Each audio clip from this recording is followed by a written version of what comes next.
Este ano, teremos como temática Física Sem Fronteiras, interface com outras ciências, com a construção de uma sociedade sustentável. Então, em nome das comissões organizadoras e da coordenação desta ação, presidida pelo professor Antônio Nunes de Oliveira Vieira e o professor Maírton Cavalcante Romeu, desejamos excelentes momentos de interação e aprendizagem para todos vocês. Enfim, para dar início a esta atividade, certo? E começar a ministrar o minicurso número 7, certo? Que é intitulado O Emprego de Metodologias Mistas nas Pesquisas de Ensino, uma perspectiva geral sobre as potencialidades para análise de dados.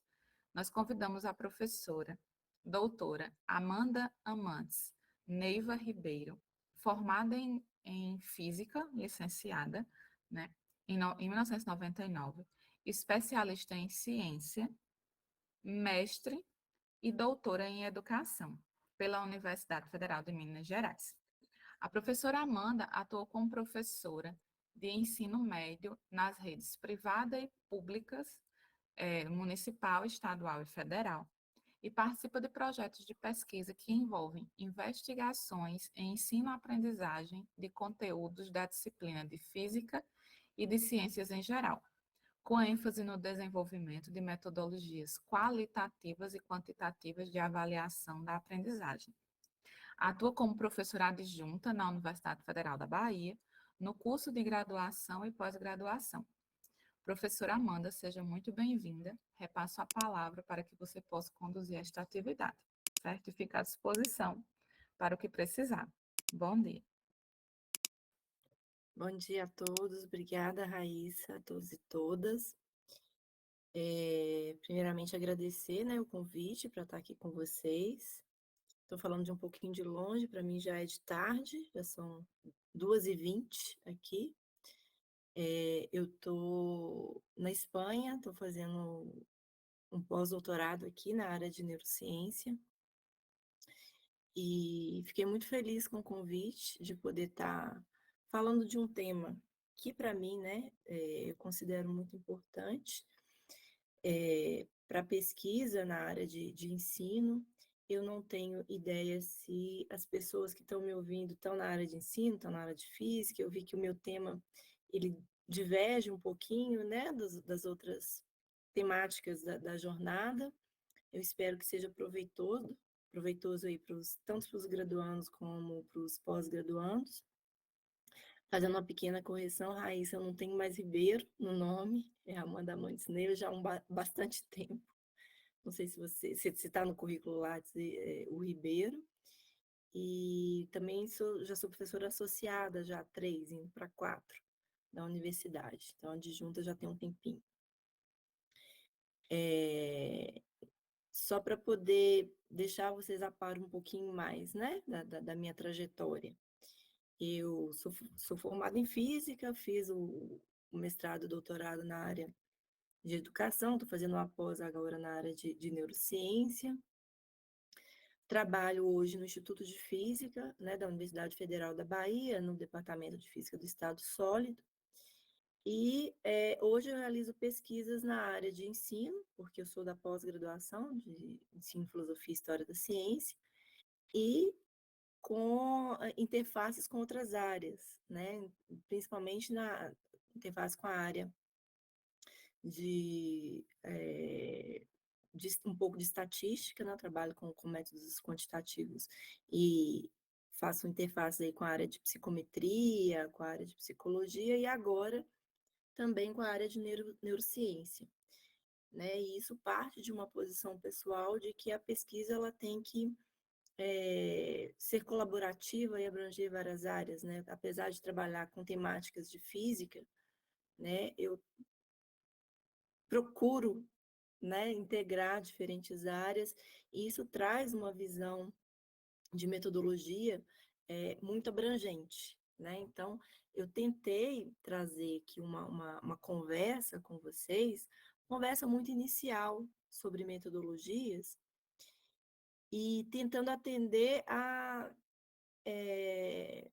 heterogeneidade das pessoas que estão me ouvindo, né? Porque, pelo que o professor me falou, tem pessoas aqui da graduação, pessoas da pós-graduação, e foi um desafio, assim, selecionar o que eu traria para poder conversar com vocês, porque ao mesmo tempo que eu acredito que tem pessoas que estão muito familiarizadas com vários aspectos da pesquisa na área de ensino, também acredito que tenha pessoas da graduação que não têm tanta familiaridade assim, né?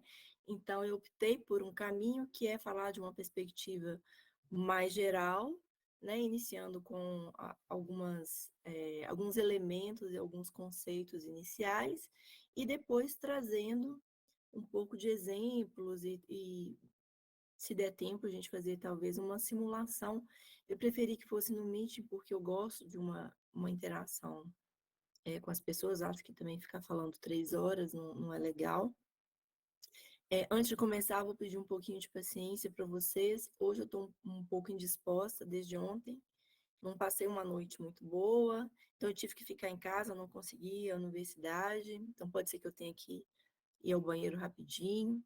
Um pouquinho de paciência, porque eu estou em casa, daqui a pouco as minhas crianças chegam da escola, e aí tem toda essa questão online da gente estar em casa e as interferências. Então, pedir um pouquinho de paciência aí para todo mundo, espero que vocês aproveitem, e eu vou fazer o seguinte, eu dividi as minhas falas em partes, e ao mudar um pouco a temática da fala, eu vou abrir um espaço para a gente conversar. Tá? Pra gente. Então, anotem as questões que vocês tiverem, né? Para a gente conversar um pouco entre uma temática e outra, para que eu também sinta o feedback de vocês, tá? E avalie, assim, aonde eu aprofundo mais, aonde eu, eu posso falar mais rápido, né? Esse feedback é muito importante. E é algo de professor, né? Apesar da pandemia, a gente ter dado muita aula online, eu não me habituei muito à falta de interação e a ficar olhando para bolinhas com foto. Então, na medida do possível, vamos tentar conversar, né? Até para eu poder atender um pouco da demanda de vocês, tá bom?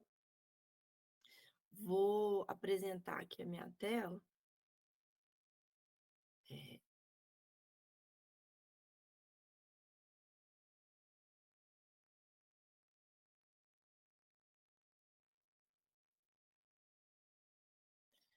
Aí vocês me avisam aí se estão enxergando. Estão vendo, Raíssa? Porque agora eu não vejo vocês mais. Sim, apareceu. Então, ótimo. Bom, primeiramente eu quero dizer que faço parte de um grupo de pesquisa, né, que se chama LampMec, Laboratório de Metodologia e Pesquisa Mista em Ensino de Ciências. A gente tem um site. Lá vocês podem encontrar, assim, os componentes, né, do grupo de pesquisa, alguns dos materiais que a gente desenvolve alguns instrumentos para aplicar e que são divulgados nas teses, nas dissertações de mestrado. Nesse grupo hoje está um grupo grande, ele é liderado por 3 pesquisadoras, né? Eu da área de ensino de física, a professora Viviane, que é lá da Universidade Federal da Bahia também, que trabalha na Faculdade de Educação, mas é da área de Química, e a professora Ana Paula Guimarães, que é da área de Biologia, e é do Instituto Federal de Ensino lá da Bahia também.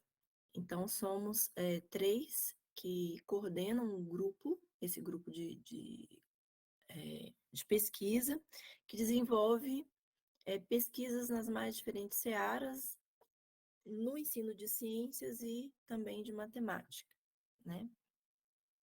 E uma característica forte do grupo é o estudo de metodologias, tanto qualitativas quanto quantitativas, e também de metodologias que englobam esses 2 aspectos, para poder avaliar construtos e objetos da área de ensino. Então, assim, a minha intenção aqui não que todo mundo saia daqui sabendo fazer, né, empregar todos os instrumentos e todas as metodologias, mas que tenham uma visão geral, né, do emprego de diferentes metodologias, da potencialidade também das limitações, né, para analisar esse tipo de dado. Vou começar falando de uma maneira bem genérica, né, o que são essas metodologias mistas. De uma maneira bem geral, a gente pode dizer que elas são metodologias que compreendem conjunto de procedimentos, né, que empregam procedimentos que empregam métodos, aí ficou o procedimento repetido, né, qualitativo e quantitativo na análise de dados. E essas metodologias, as metodologias mistas, elas podem ser empregadas de uma maneira sequencial e paralela. Bom, o que seria uma metodologia mista aplicada de maneira sequencial? Aqui está um exemplo de uma pesquisa que foi realizada em 2010, 2011, que tinha como objetivo geral avaliar campanhas da dengue no Brasil, e a intenção era identificar qual o impacto de campanhas televisivas sobre a dengue na vida da população brasileira.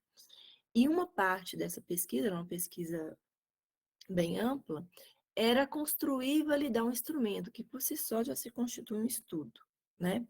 Então, aqui é só para poder dar um exemplo de como uma metodologia mista pode ser empregada numa pesquisa acadêmica. Esse estudo em particular dessa pesquisa, que é a construção e validação do instrumento, partiu de uma adaptação, né, de um protocolo já estabelecido de pesquisa para a AIDS, e a partir da reestruturação desse protocolo, para avaliar essas campanhas televisivas, 133 sujeitos foram submetidos à aplicação desse protocolo adaptado. E aí a gente teve uns dados e foi realizada uma análise exploratória, através de uma estatística descritiva. Então, a partir dessa análise exploratória, a gente pôde excluir alguns itens, que a gente chama de outliers, e obter alguns indícios de agrupamento, né? Como é que esses itens estavam se agrupando para poder avaliar o impacto dessas campanhas. E aí, a partir desse agrupamento de itens, foi feita uma análise qualitativa para poder caracterizar esses agrupamentos em relação à qualidade, ao poder informativo, ao poder de persuasão, ao nível de abrangência, né, das campanhas televisivas. Essas são características que estavam, de certa forma, subsidiadas pelos itens, então a gente pôde agrupar aqueles itens que avaliavam a qualidade das campanhas, aqueles itens que avaliavam o poder informativo, aqueles itens que avaliavam o poder de persuasão das campanhas televisivas. Então, isso tudo foi feito a partir de uma avaliação qualitativa do agrupamento dos itens feito através da análise exploratória. E aí, uma vez agrupados esses itens, outros procedimentos, agora procedimentos quantitativos, foram aplicados para poder avaliar a coerência desses indicadores, né? Foram aplicados testes como a ANOVA, análise fatorial, para poder identificar se esses itens eles estavam realmente agrupados, se eles estavam válidos. E aí, isso é um processo que a gente chama de processo de validação. A partir dessa análise, a gente pôde responder perguntas. Quais são os itens mais representativos? Né? Qual característica da campanha tende a ser mais endossada? Quais itens podem ser descartados? Quais itens precisam ser reestruturados? Vejam, todo esse caminho é um caminho que compreende uma análise sequencial empregando um método qualitativo, um método quantitativo, onde um é aplicado após o outro, a partir do que a análise anterior forneceu. Então, uma forma de empregar a metodologia mista é fazer esse caminho, né? Analisar de forma sequencial, às vezes empregando o método quantitativo, às vezes empregando o método quantitativo, e aí tendo o resultado final, que no caso desse estudo foi a validação do material. Então, a partir de todo esse percurso, um novo instrumento foi construído, agora já validado, e aí pode ser empregado para poder realizar a pesquisa de maneira mais geral. Um exemplo de pesquisa em paralela é quando eu tenho análises separadas, né, e que vão responder uma mesma pergunta. Então, por exemplo, eu quero responder uma pergunta que como evolui o entendimento de alguns estudantes sobre um conteúdo qualquer, né? E vamos supor que eu tenha gravações em áudio, caderno de bordo e testes de conhecimento. Então, eu posso usar as gravações de áudio e o caderno de bordo, construindo mapas de episódio, analisando qualitativamente esses mapas de episódio, para descrever o meu contexto. Então, essa é uma análise que descreve o meu contexto.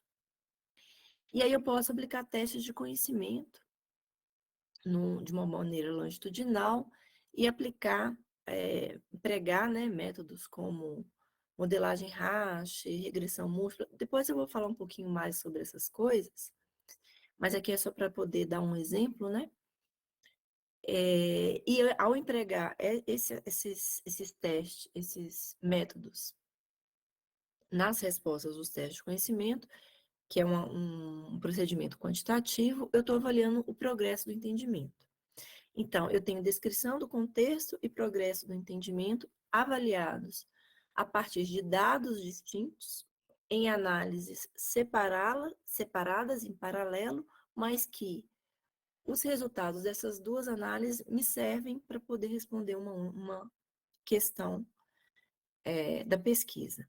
Então, isso é um exemplo de como metodologias mistas podem ser utilizadas de maneira paralela. Bom, então qual que eu vou empregar? Né? Eu vou empregar a quantitativa, só a qualitativa, a mista? Qual delas eu vou empregar? E a resposta é, depende do que você quer pesquisar. Né? E aí é importante a gente poder entender um pouquinho da pesquisa na área de ensino. Eu não sei até que ponto vocês estão familiarizados com as questões, né, com o que se pesquisa na área de ensino, porque isso o que vai determinar qual a metodologia é justamente a problemática que eu vou investigar, né, o que eu quero responder. Isso determina qual tipo de metodologia. Então, só para poder a gente contextualizar um pouquinho, eu trago de maneira muito geral um quadro que o Moreira apresenta lá em 2003. Eu acho que esse quadro ele tem que ser atualizado, mas não deu tempo de eu fazer um quadro melhor, que vai trazer um esquema muito sintetizado do que a área de pesquisa e ensino traz como um fenômeno de interesse, né? O que a área de pesquisa e ensino quer pesquisar? Né? Que questões a área de pesquisa e ensino quer responder? Ele coloca, de uma maneira muito resumida, 4 fenômenos de interesse, somado à avaliação, que são currículo, ato de ensinar, aprendizagem, contexto. Hoje a gente pode falar de história da ciência, né, de questões de gênero, de políticas públicas, ou seja, esse é um leque mais abrangente, né? Formação de professor. E a avaliação que hoje se constitui também como uma faceta separada, né, como um fenômeno de interesse separado, mas também que pode estar associada essas outras facetas, né? Avaliação do currículo, avaliação do ato de ensinar, da aprendizagem, do contexto. Mas, de maneira geral, eu tenho um fenômeno de interesse, que eu posso tratar também como uma temática, e essa temática, esse fenômeno de interesse, gera uma questão que eu quero responder, né? Então, quais são mais ou menos as tendências gerais da pesquisa na área de ensino, de física aqui em especial, mas em ensino geral? Eu posso estar interessado em estratégias, em abordagens de método de ensino, no uso de tecnologias para ensino de conteúdos, em livros didáticos, né? Quando eu estou mais focada nessas estratégias, eu tenho uma tendência de fazer questões relativas ao ensino, né? Quando eu faço questões que se referem a como o meu estudante está aprendendo, ao efeito de abordagens de ensino na habilidade, na aprendizagem, né, no entendimento, na motivação, no engajamento, ou até mesmo em como essas habilidades se desenvolvem, né, em modelos mentais, por exemplo, eu estou falando de uma seara de aprendizagem. Eu posso estar interessado também na formação de professores, né, em concepções, interesse, na emoção dos professores, habilidades dos docentes. Posso estar interessado também em avaliar a estrutura do currículo, relevância de temas para o currículo. Posso estar interessado no contexto de ensino-aprendizagem, né, influência de aspectos socioculturais, gestão escolar, e posso estar interessado em avaliação. Hoje, uma área que está bem alta é a avaliação em larga escala, né? Avaliação de, por exemplo, preditores de aprendizagem, preditores socioculturais na avaliação em larga escala, como PISA, Enem. Então, essas são tendências gerais. Daí emergem temas através dos quais eu vou gerar hipóteses, objetivos, problemáticas que vão nortear as pesquisas na área de ensino. Uma coisa que é importante é a gente discernir, toda a minha apresentação eu sempre vou estar tentando trazer questões. Por quê? Porque uma das coisas que mais me chama atenção enquanto professora, né, numa pós-graduação em ensino, filosofia e história da ciência, é que existe uma dificuldade da gente delinear questões relevantes do ponto de vista de pesquisa acadêmica. Por que que é difícil? Porque como é uma área que está muito embebida, né, das questões de ensino e aprendizagem, e está muito carregada, vamos dizer assim, do aspecto docente, né? Normalmente quem faz pesquisa na área acadêmica de ensino também é professor. Há uma tendência da gente pontuar questões que estão mais relacionadas a uma preocupação, uma questão docente, do que uma questão de pesquisa acadêmica. Então, é importante a gente entender que, bom, resguardando a importância de cada uma, né, a perspectiva docente, a perspectiva acadêmica, resguardada que as duas são relevantes e extremamente importantes para a seara do ensino, a gente tem que entender aonde que uma está e aonde a outra está, né? Por quê? Porque as questões docentes, elas estão mais associadas a questões pontuais e a questões de viabilidade daquilo que eu vou fazer enquanto professor. Enquanto questões acadêmicas, elas estão mais condicionadas ou mais relacionadas à geração de um conhecimento sobre uma questão de ensino, né? Um conhecimento que deve ser transposto para a, a, a área de ensino, e a perspectiva docente é avaliar em que medida esse conhecimento pode ser transposto, em que condições, com a viabilidade. Né? Então, delimitar essas questões é muito importante para a gente poder entender como é que a gente realiza a pesquisa na área de ensino. Então, por exemplo, quando eu pergunto como que eu desenvolvo um material que vai motivar os meus alunos a estudarem relatividade? É uma questão que está mais relacionada a uma perspectiva docente. Né? Eu quero resolver um problema que é um problema de motivar os estudantes a estudarem um conteúdo específico. Né? À medida que eu faço essa questão, eu estou preocupada, eu tenho uma preocupação genuína de docente. Quando eu faço, por outro lado, uma pergunta do tipo: que tipo de motivação emerge com o ensino de relatividade, através, por exemplo, de instrução pareada, eu estou interessada em olhar construir um conhecimento que é um conhecimento que, para ser aplicado numa perspectiva docente, ele deve ser transposto. Né? Então, esse tipo de questão é uma questão que normalmente está associada a uma questão de pesquisa acadêmica. Né? E que, vejam, tem uma relação muito grande. Né? É a maneira de perguntar e o que eu vou fazer é que são distintos. Muitas vezes a questão docente está relacionada a uma questão de pesquisa acadêmica. Então, por exemplo, quando eu pergunto em que medida a contextualização do conteúdo de energia influencia no engajamento estudantil, vejam, essa é uma pergunta que vai gerar um conhecimento, né? E que pode servir para que eu, por exemplo, elabore uma abordagem com as características de contextualização. Né? Pode servir de guia, de parâmetro, né? Que é diferente, por exemplo, quando eu pergunto quais produções discentes foram geradas com a aplicação de uma unidade de ensino sobre energia. Né? São coisas distintas, igualmente importantes para a área de ensino, mas que têm papéis diferentes. Né?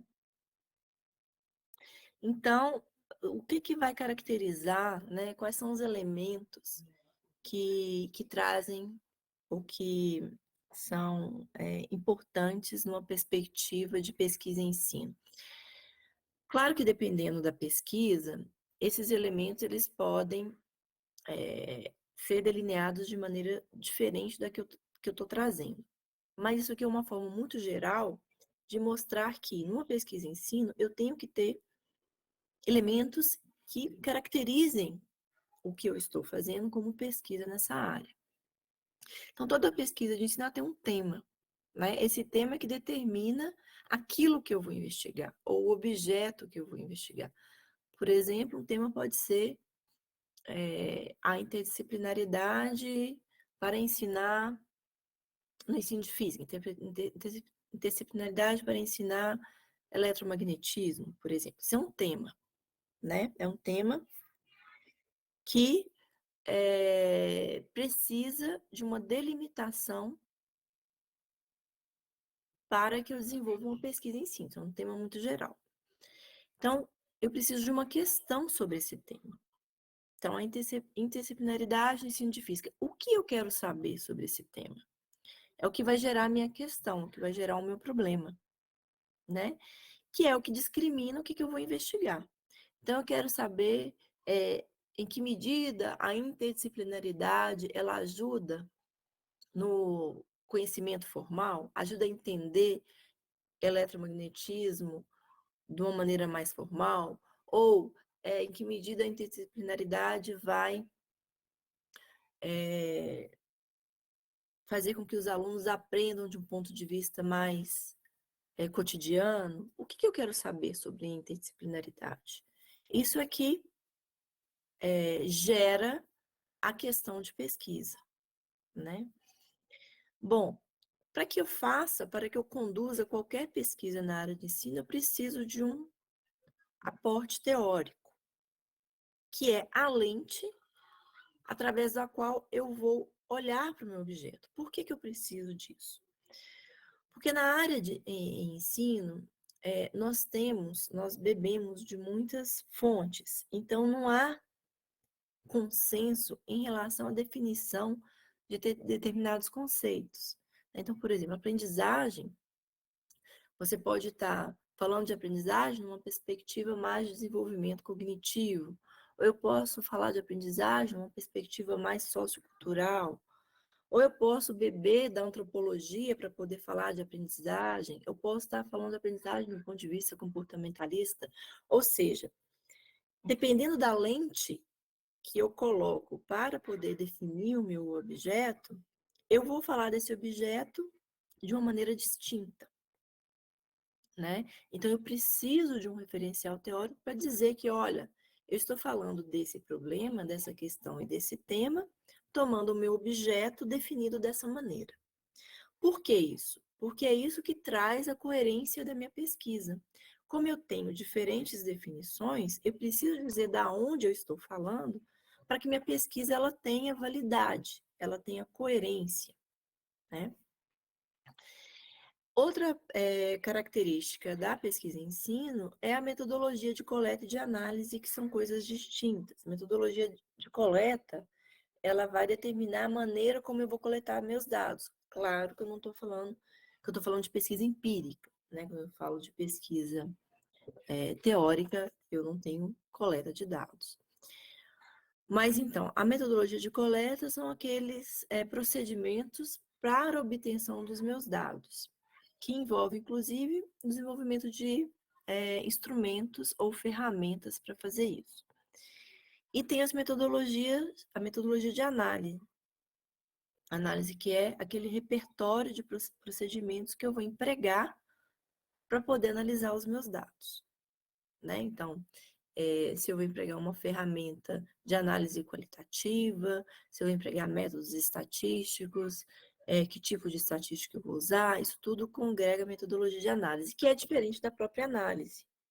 A análise é o emprego desses métodos aos dados que eu coletei, né, para obtenção de resultados.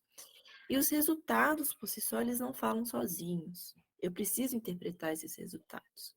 E eu interpreto esses resultados novamente retomando o meu referencial teórico, a lente que eu estou olhando.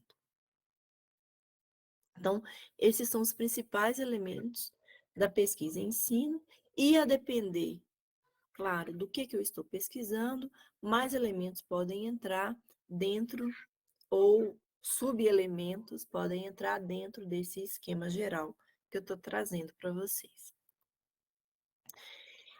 Uma coisa que é importante, eu não vou entrar muito no mérito da coerência interna, porque não é muito o foco, né, da discussão que eu vou trazer. Eu vou trazer mais a discussão de métodos, mas uma coisa que é importante é atenar para a coerência interna. Então, todos esses elementos que compõem a pesquisa na área, não só na área de ensino, mas em qualquer área, eles têm que estar adequados e coesos entre eles. Isso é que caracteriza a coerência interna da pesquisa, né? Então, é muito comum, por exemplo, a gente eleger uma questão e a gente não ter um instrumento pronto para responder, para poder que atenda a essa questão. Então, eu tenho que elaborar esse instrumento de coleta de dados, por exemplo. E aí eu tenho que atender a uma perspectiva de coerência interna, porque esse instrumento ele tem que estar adequado para atender a questão que eu coloco. E essa questão, como a gente viu, ela depende, os resultados vão depender do referencial teórico para serem interpretados. Ou seja, se eu tenho uma questão de pesquisa que eu quero responder, e se o instrumento que eu uso é incompatível, por exemplo, com o referencial teórico para definir meu objeto de estudo, a minha pesquisa fica um Frankenstein, minha pesquisa não tem coerência interna, né? Então, se eu parto de uma questão, por exemplo, de causalidade, que a gente vai ver um pouquinho mais à frente. Então, eu quero responder se por exemplo, se uma instrução de ensino, ela interfere na aprendizagem do meu estudante. E eu faço uma análise de narrativas desses estudantes, aplicando uma ferramenta qualitativa, ela é incoerente, porque esse método de análise, ele não me responde a uma pergunta de causalidade.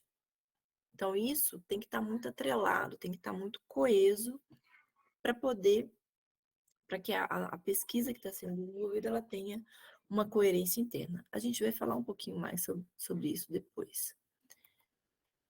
Bom, e vamos falar um pouquinho, então, de alguns elementos, né, da pesquisa na área de ensino. Vamos começar com dados.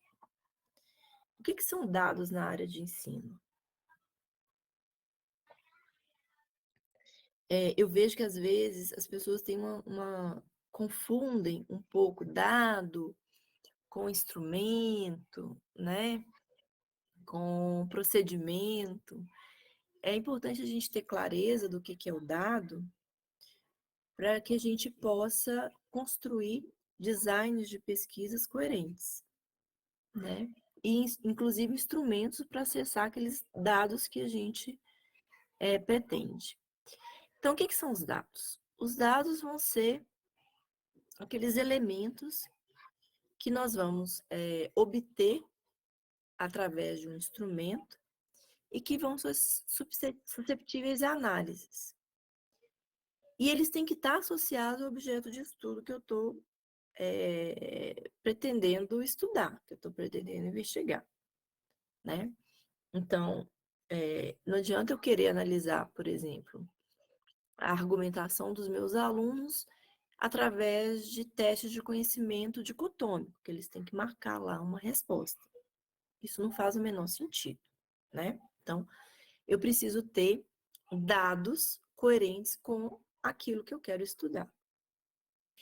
Então, o que são os dados? Imagens, áudios são dados, respostas a teste de conhecimento, não teste de conhecimento, mas respostas a esses testes, respostas a testes de autoavaliação, por exemplo, discursos, narrativas, diário de bordo, portfólio, imagens, materiais bibliográficos, isso tudo são dados, e etc. Tem muitos outros tipos de dados. Estou trazendo alguns exemplos para que a gente possa fazer discernimento do que são dados, do que são instrumentos. Por exemplo, teste de conhecimento é um instrumento. O dado é a resposta que eu tenho desses testes, né? Outra coisa que tem que ficar clara é a demarcação do que é o dado e do que é a unidade de análise, né? Aquilo que eu coleto são os meus dados. E é aquilo que eu vou analisar. Mas como que eu defino a minha unidade de análise, né? Então, por exemplo, eu posso ter uma resposta discursiva. E uma resposta discursiva é aquilo que eu vou coletar. A partir da questão que norteia a minha investigação, essa resposta discursiva, ela pode ser referência de distintas unidades de análise. Por quê? Porque a unidade de análise é aquilo que eu defino para analisar. Gente, desculpa, porque minhas crianças chegaram, estão fazendo barulho. Não sei se vocês estão captando. Espero que a minha voz esteja mais alta do que os gritos aqui. Então, a minha unidade de análise vai ser aquilo que eu defino para analisar dentro do corpus de dados que eu coletei, né? Então, por exemplo, uma resposta discursiva.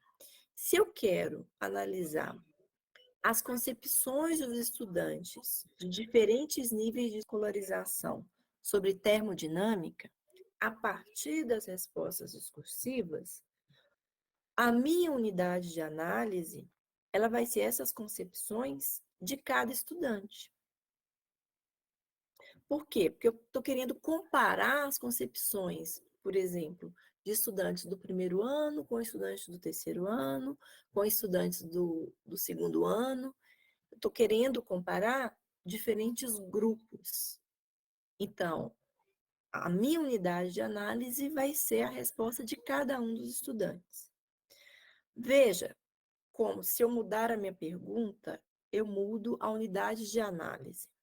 Se eu quero olhar para como um sujeito se apropria da linguagem científica durante um curso, então a mesma análise discursiva.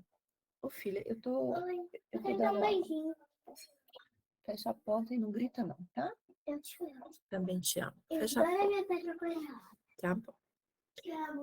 Beijo. Então, desculpa, gente. Então, se eu faço uma pergunta do tipo, como um sujeito se apropria da linguagem científica durante um curso, vejam que o mesmo dado, que é a resposta discursiva, ele vai me servir de dado diferente, porque a unidade de análise não vai ser mais a pessoa, não vai ser mais o estudante. Vão ser as palavras, né, que, por exemplo, um sujeito vai empregar durante, por exemplo, todo um curso. Então, eu posso coletar diferentes momentos de respostas discursivas para poder analisar as palavras científicas que ele está empregando durante todo um curso, e aí não é mais o conjunto de estudantes que eu vou analisar, concepções de conjunto de estudantes, mas sim as respostas discursivas de um único sujeito durante todo um curso. Então, minha unidade de análise passa, então, a ser as palavras, as palavras científicas que são incorporadas nessas respostas. Bom, outro elemento, né, que é importante para a gente entender dentro do corpus da pesquisa na área de ensino, são os instrumentos e os procedimentos de coleta. O que são esses instrumentos e procedimentos de coleta? São, por exemplo, buscadores digitais, testes, inventários, coloquei inventários 2 vezes aqui, entrevistas, gravações, observações, pesquisa bibliográfica, pesquisa documental, que são procedimentos. Entendo que gravações aqui não são o ato de gravar, né? A gravação em si, como o procedimento de gravar. E esses são exemplos de instrumentos e procedimentos de coleta de dados. E uma coisa que é importante, que tem que estar relacionada à coerência interna, a gente volta a falar da coerência interna, é pensar o que cada um desses instrumentos ou procedimentos fornece enquanto dado para análise. Será que o instrumento que eu estou usando, ele vai fornecer um dado que está relacionado à pergunta que eu estou fazendo? Né? Isso é uma coisa importante quando eu estou fazendo design de pesquisa. Né? Quando eu estou fazendo design, eu tenho uma pergunta. Qual instrumento, qual dado vai responder aquela pergunta? Então, se eu tenho noção do dado que vai me responder aquela pergunta, eu pergunto, qual instrumento vai fazer com que eu obtenha aquele dado? Vejam como as coisas, elas têm que estar muito bem delineadas, né, para que eu consiga desenvolver uma pesquisa coerente. E aí a gente tem o elemento que a gente vai falar um pouco mais, né, porque é aqui que entra a questão da metodologia mista, a metodologia qualitativa e quantitativa, que é análise, que é justamente aquele corpus, né, de procedimentos que são delimitados pela questão de pesquisa e que vão corresponder a métodos e testes a serem empregados. A unidade de análise que eu defini a partir do corpus de dados que eu coletei com o instrumento que eu desenhei. Vejam como tudo isso tem que estar relacionado para que eu faça a análise, né, e correspondente àquilo que eu estou perguntando. Então, aqui só para poder dar novamente exemplos, né, de questões que eu vou utilizar o qualitativo e o quantitativo. Eu ouvi que alguém levantou a mãozinha. Anota aí que eu estou quase chegando na parte de questões, e aí eu vou abrir a palavra para vocês, aí vocês podem fazer as questões e a gente vai conversando. Então, eu trouxe como exemplo, né, duas perguntas e duas formas de analisar na seara qualitativa e quantitativa. Então, por exemplo, quando eu pergunto como as ações de um professor motivam os estudantes, né? O como aí me remete a algo descritivo. Então, eu posso utilizar uma classificação das ações do professor, por exemplo, baseada em uma teoria, uma lente teórica, para poder avaliar a motivação dos alunos. Outra pergunta é quais argumentos discentes são utilizados em uma intervenção com questão sociocientífica. Então, eu posso, por exemplo, fazer uma análise do discurso. Um aspecto, por exemplo, uma questão que eu possa fazer análise quantitativa, qual o efeito do professor na motivação dos alunos? Vejam, é uma pergunta de motivação também, mas eu quero olhar qual o efeito professor, que é um efeito muito investigado quando a gente está olhando, fazendo estudo preditivo, por exemplo. Então, eu posso fazer isso através de uma regressão linear, por exemplo, múltipla, ou hierárquica, ou uma regressão em árvore. Todas essas servem ao propósito de estudos preditivos. Outra pergunta que eu posso fazer, numa perspectiva mais quantitativa, é como uma QSC favorece o aumento da argumentação dos estudantes, né? Então, eu posso fazer uma análise sequencial, transformando, por exemplo, elementos de uma análise qualitativa anterior em um dado de segunda ordem e fazer comparações múltiplas de caso e controle, e aí dar uma resposta a essa pergunta. Então, a depender da pergunta que eu faço, eu vou empregar métodos de análise diferentes. Aqui foi só um exemplo para poder nortear. Só para a gente poder entender também, eu não vou falar muito sobre isso, né, daria também uma discussão também um pouco mais longa, são os tipos de pesquisa. A gente pode falar de tipos de pesquisa em relação a vários aspectos, mas eu trouxe um aspecto que é importante para delimitar pesquisas, que é o aspecto do tipo de pesquisa em relação à coleta, né? E aí eu posso delimitar pesquisas longitudinais e transversais.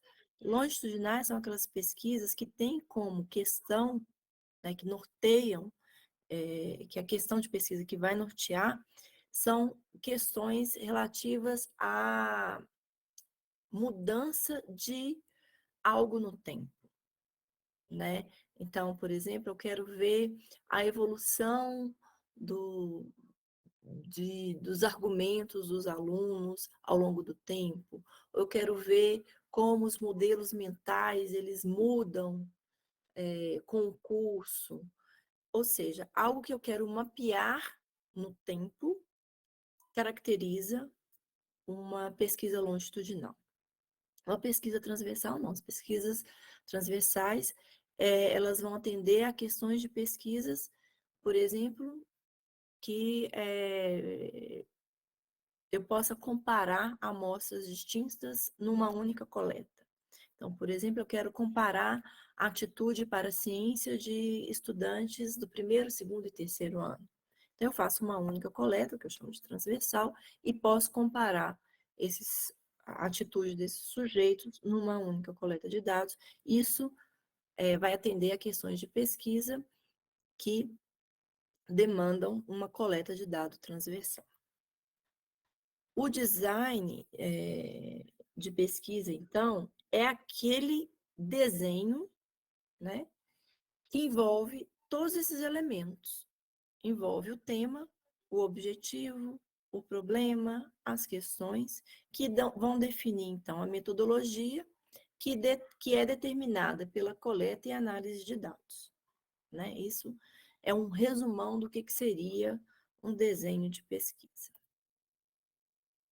E aí a gente volta à questão inicial, que é qual que eu vou empregar, né? Qual metodologia eu vou empregar, que tem aquela interrogação inicial. E a gente viu que vai depender da questão que eu vou responder,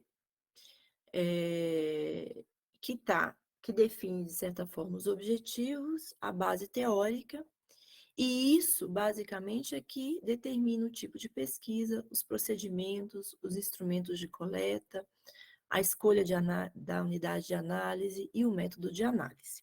Então, para entrar na discussão da metodologia mista, a gente precisa entender todos esses elementos, entender um pouquinho que eles têm que estar determinados de maneira a dar coerência à pesquisa, né, que eu vou desenvolver. E aí a gente vai abrir um pouquinho para as questões desse bloco, para depois a gente dar continuidade.